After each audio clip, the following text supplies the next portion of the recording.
Je vote pour la science avec Isabelle Burgon. Bonjour, comment vous vous portez ? Bien, je l'espère. La Covid a mis à rude épreuve les villes du monde entier. Ce n'est pas simple de vivre en ville en temps de pandémie. Qui aurait cru qu'un virus révélerait les lacunes en matière de gouvernance, d'infrastructures urbaines et de prestations de services essentiels? La moitié de la population mondiale vit en milieu urbain. Au Canada et au Québec, c'est même un peu plus, avec un taux d'urbanisation de 81%. La crise sanitaire exerce aussi une pression sur les systèmes de santé, les chaînes logistiques mondiales et l'économie. Mais la pandémie n'est pas la seule menace qui plane sur les villes. Les changements climatiques constituent également un risque bien présent. Alors, comment pousser les villes à devenir plus résilientes ? Nous vous en parlons tout de suite. Ne bougez pas.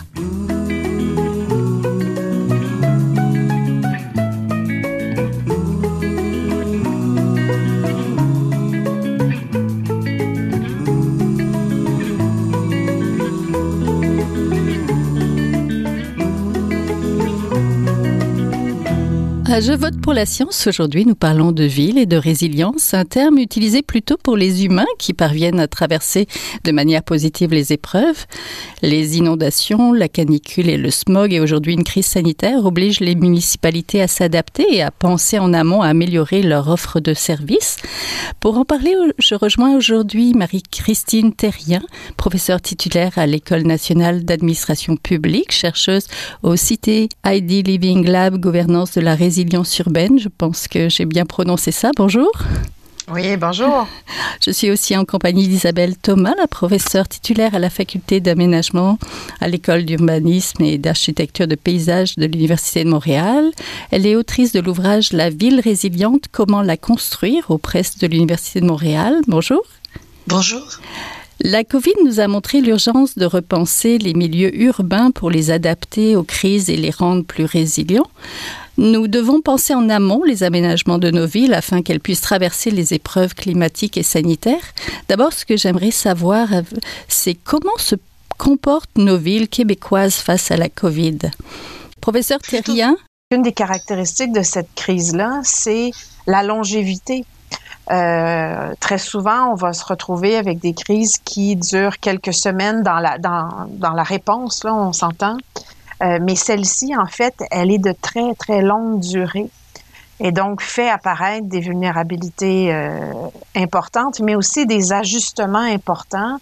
Par exemple, on va agir maintenant en ce qu'on appelle en urbanisme tactique, d'où, par exemple, la création de corridors de marche sur certaines rues, quand on pense à Montréal et ailleurs, qui sont éphémères pour répondre à certains besoins.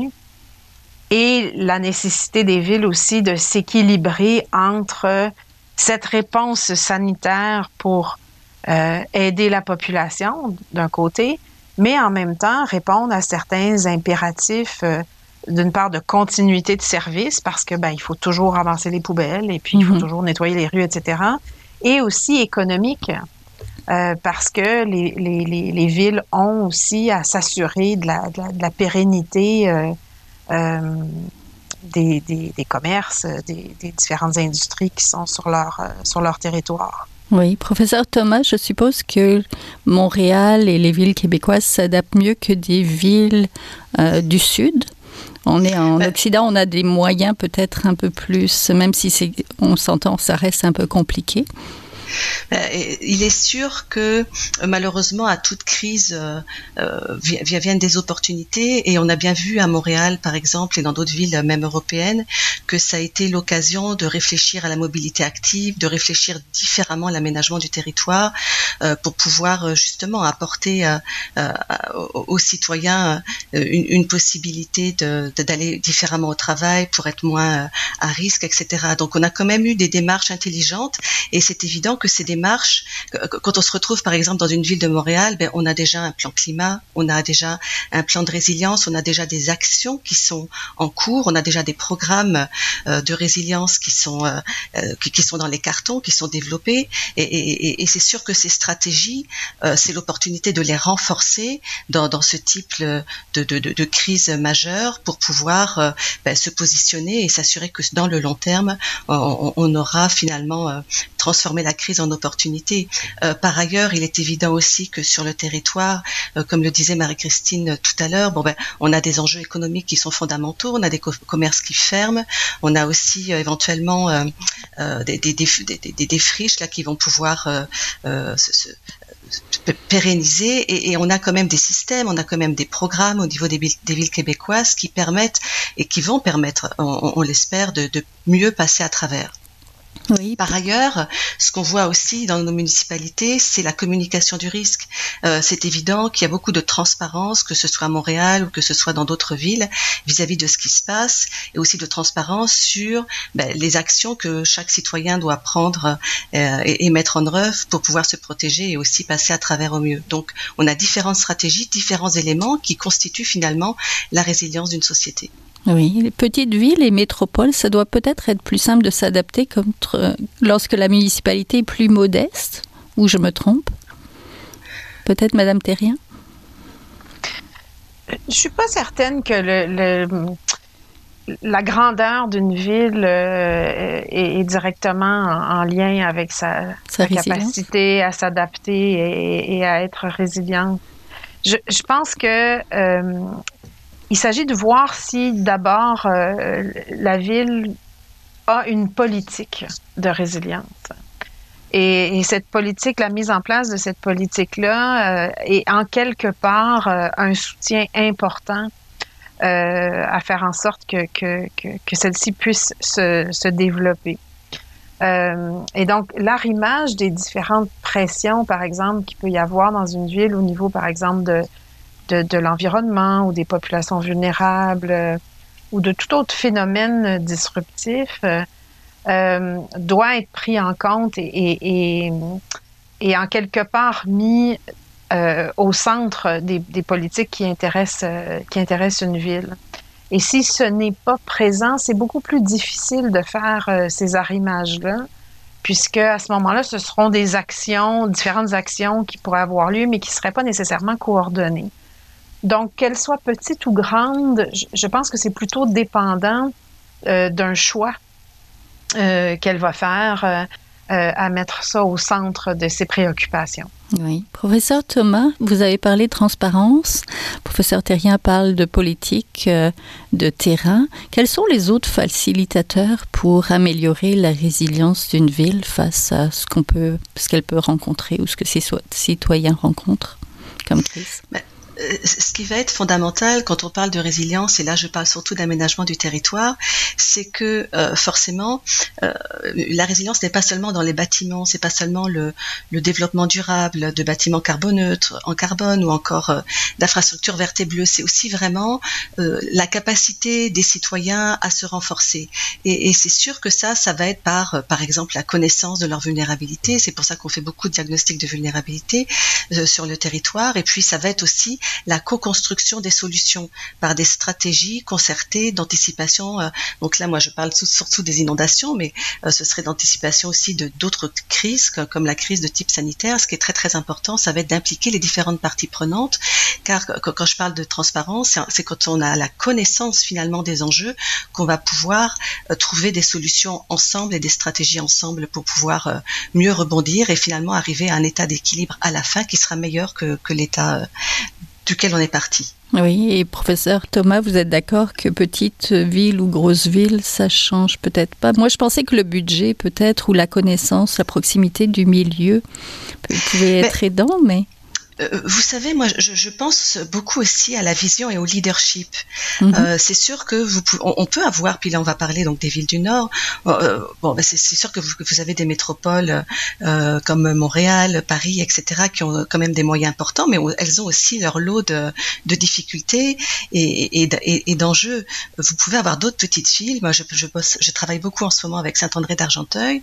Vous avez quand même un certain leadership du point de vue de la municipalité pour réfléchir différemment, pour aller dans l'innovation, pour vraiment réfléchir de façon intégrée à un réaménagement du territoire.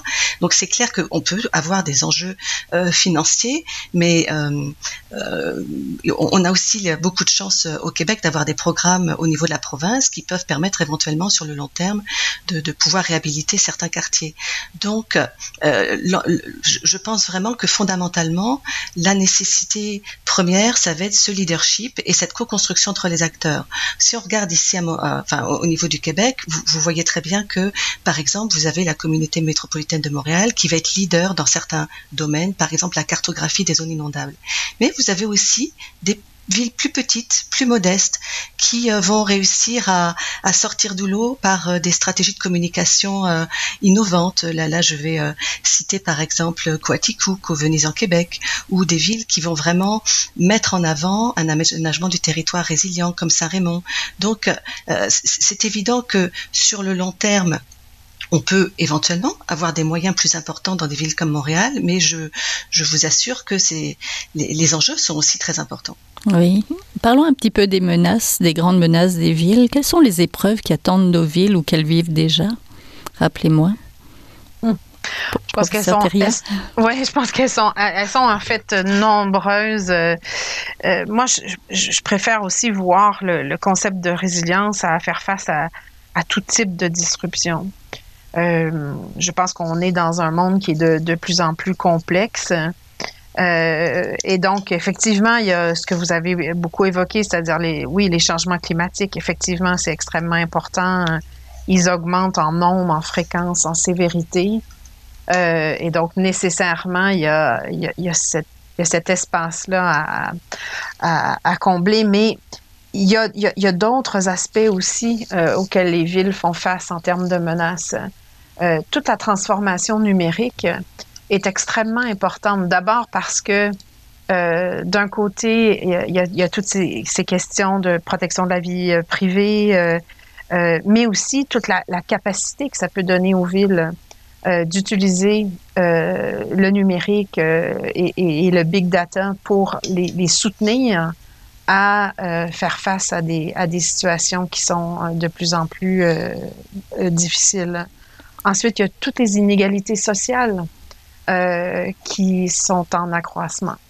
On les oublie très souvent parce qu'on va parler des villes et des changements climatiques, mais il y a beaucoup à faire de ce côté-là aussi et ça met une pression aussi énorme sur les villes. Donc, les villes, en fait, se retrouvent avec un accroissement des problématiques très importants ces jours-ci.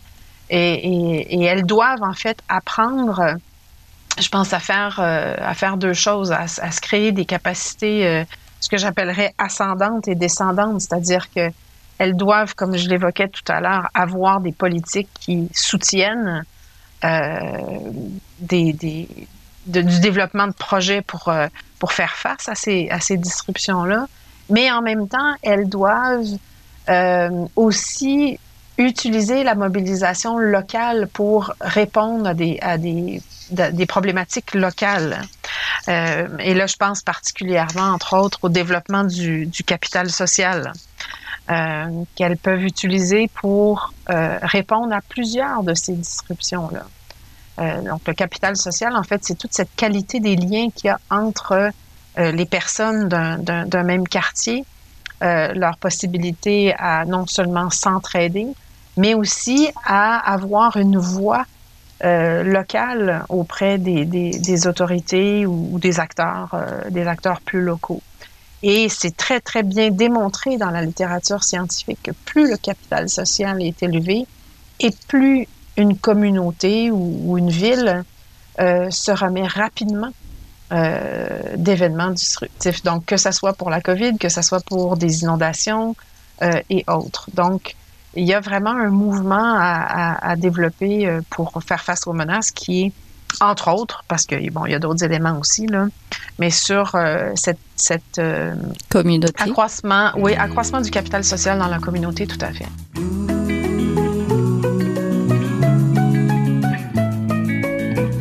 Vous êtes toujours à Je vote pour la science, là où la science rencontre la politique, une émission produite par l'agence Science Presse. Vous pouvez visiter son site internet au sciencepresse.qc.ca. Désert alimentaire, tour de bureaux vides, crise du logement, c'est pas nouveau qu'on reproche aux villes de ne pas bien desservir les nouvelles réalités.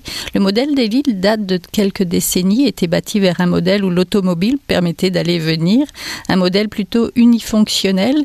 Est-ce qu'il est possible d'identifier les faiblesses des villes et leurs difficultés à devenir proactives, professeur Thomas? Je trouve que vous êtes très dur avec nos environnements urbains actuels. Il est évident que il y a peut-être une vision à un moment donné d'aller vers un urbanisme galopant, d'aller grignoter les campagnes, etc. Mais tout de même, je pense qu'on est dans un changement de paradigme assez évident où les villes veulent plus et même c'est même pour elle une façon de se positionner au niveau provincial, national, international. L'objectif étant vraiment d'aller créer des quartiers qui vont être plus résilients, de réfléchir à la mobilité active, de réfléchir justement à la santé de la population. On a aussi beaucoup d'opportunités qu'on voit en Europe, qu'on voit aux États-Unis pour justement construire des quartiers résilients, que ce soit en intégrant une architecture paysagère adaptée, en assurant aussi, justement, Madame Terrien parlait d'équité, mais en assurant d'avoir des logements sociaux dans des environnements de qualité, aussi intergénérationnels. Donc, peut-être que nous souffrons aujourd'hui de certains héritages, de visions qui n'étaient pas forcément intelligentes ou viables, mais quand même, je pense que nous allons plus vers une vision durable, viable et résiliente pour assurer la qualité des aménagements urbains. Et c'est aussi une façon de passer à travers les crises, vous savez, parce que là, nous avons la crise du Covid, parfois nous avons des crises d'inondation.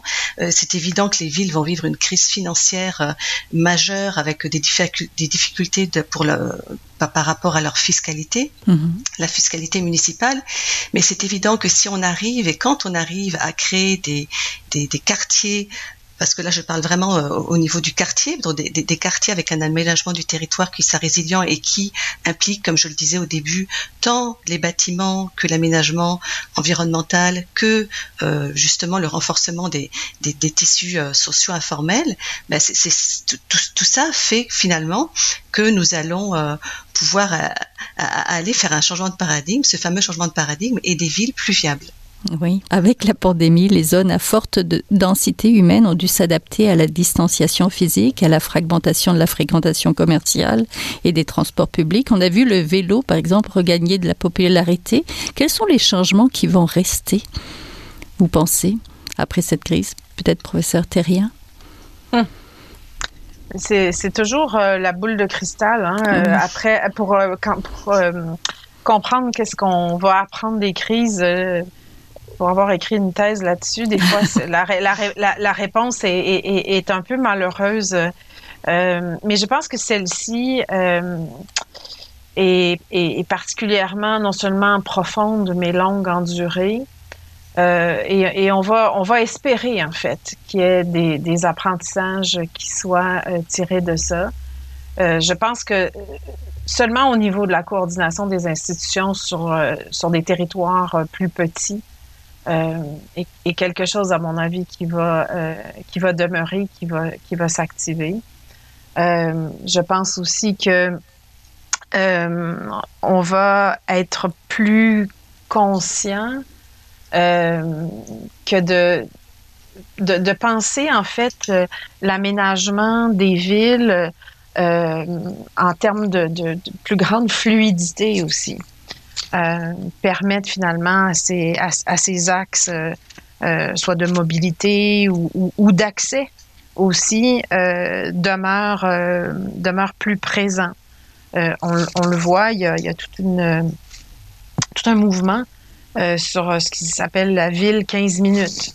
Donc, où vous restez, que vous ayez un accès finalement à tout ce dont vous avez besoin à pied en 15 minutes dans un rayon de X mètres qui commence à être réfléchi. Donc, je pense que ça pourrait aussi être quelque chose qui demeure. On s'est aperçu avec ce confinement que quand on habite en ville, on n'avait pas toujours accès autant à ce qu'on avait besoin pendant ce confinement. Donc, je pense qu'il va y avoir une réflexion qui va être faite à une échelle beaucoup plus micro qui devrait rester. Oui, à l'accès d'un parc, par exemple, proche de la maison pour ceux qui n'ont pas la chance d'avoir une cour ou un jardin.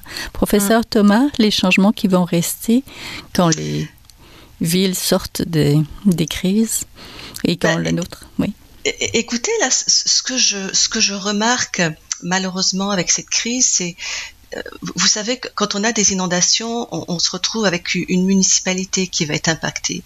Après une grande guerre, ça va être plus une société. Et là, ce que je vois tout de même, c'est une certaine... Tout à l'heure, on parlait des tissus sociaux, mais on voit quand même beaucoup d'élan de solidarité, beaucoup d'entraide.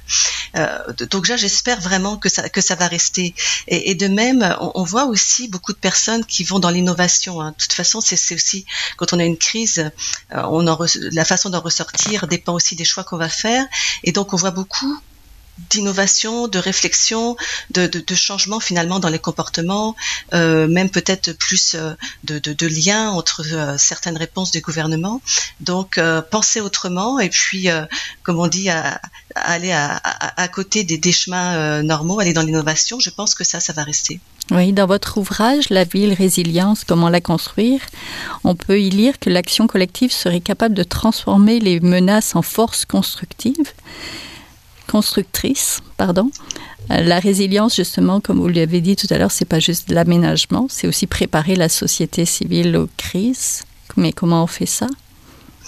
Écoutez, là, je vais vous donner l'exemple d'inondation, parce que ce sont les projets sur lesquels je travaille le plus, avec par exemple la ville de Saint-André d'Argenteuil qui a été impactée en 2017 et 2019 par beaucoup de dommages, tant sur son cadre bâti que sur ses citoyens, ses habitants. Et c'est évident que la réponse, elle doit être collective, elle doit être co-construite.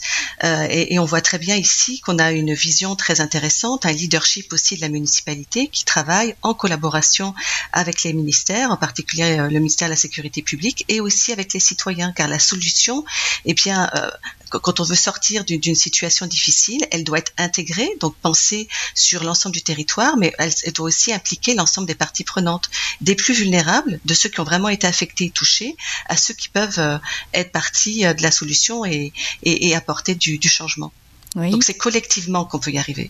Oui, des villes inspirantes peut-être. Est-ce qu'on peut s'inspirer de certaines villes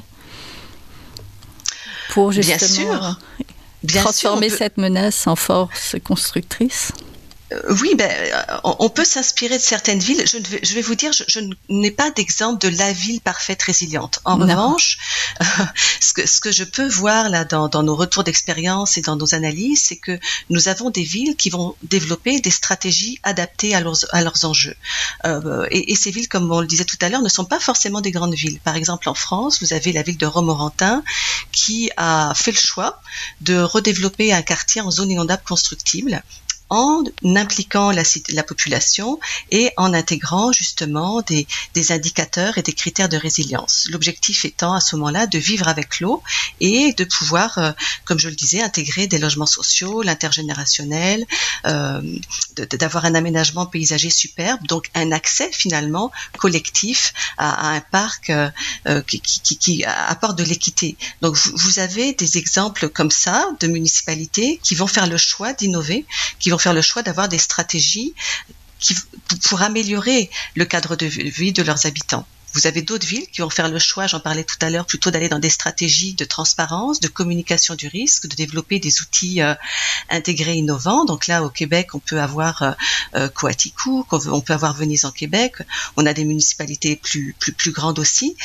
Donc ce qui est vraiment intéressant, c'est de voir comment ces villes vont faire des choix éclairés, vont devoir aussi parfois être accompagnés et ça va se traduire finalement sur le territoire par la création de quartiers qui amènent un cadre de vie plus agréable, et c'est ce cadre de vie plus agréable qui nous permet aujourd'hui de passer à travers des épreuves difficiles comme ce confinement. Oui. Repentigny, Rimouski, Québec, professeur Thérien, parlez-moi des villes qui ont travaillé justement avec les chercheurs de Cité Heidi. Ces villes-là ont travaillé, et bien d'autres, ont travaillé avec nous pour développer ce qu'on appelle donc une capacité de plan de rétablissement. Une des choses qu'on oublie très souvent lors d'une crise, c'est qu'il y a l'après-crise qui dure en fait beaucoup plus longtemps, très souvent, que la réponse immédiate à la crise. Et pour ce faire, donc, il était important et nécessaire pour celle-ci de se doter d'un cadre sur comment agir pour penser le rétablissement presque quasiment en concomitance avec la réponse à la crise.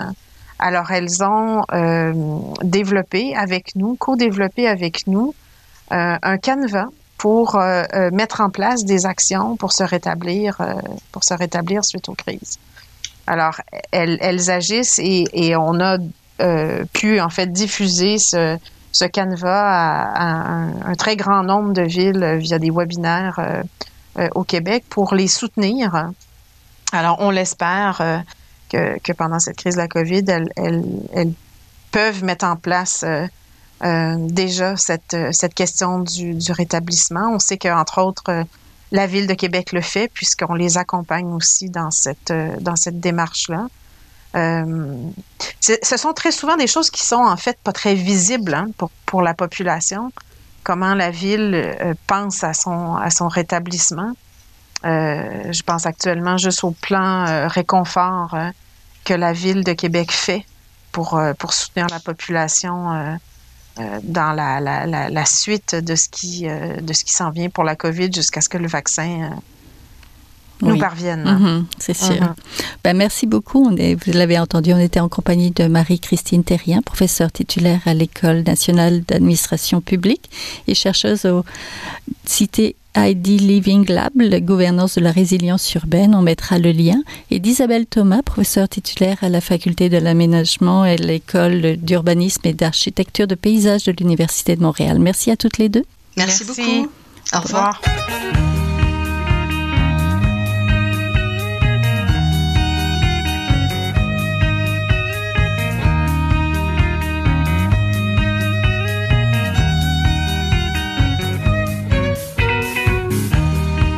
Voilà, c'est tout pour cette semaine. À la régie Daniel Fortin, à la recherche Aurélie Lagueux-Beloin, à la réalisation et au micro Isabelle Burguin. Je vote pour la science est une production de l'agence Science Presse avec Radio VM. Écoutez-nous, nous avons des rediffusions tout au cours de la semaine. Vous pouvez aussi le faire en podcast sur le site de l'agence Science Presse. J'espère que vous avez aimé cette émission. Si c'est le cas, partagez-la. En attendant, bonne semaine, portez-vous bien. Jin Jiahua est un chercheur typique de ceux pour qui les progrès de la bioinformatique ont préséance sur le sens biologique et pour qui la grosse science constitue la seule logique.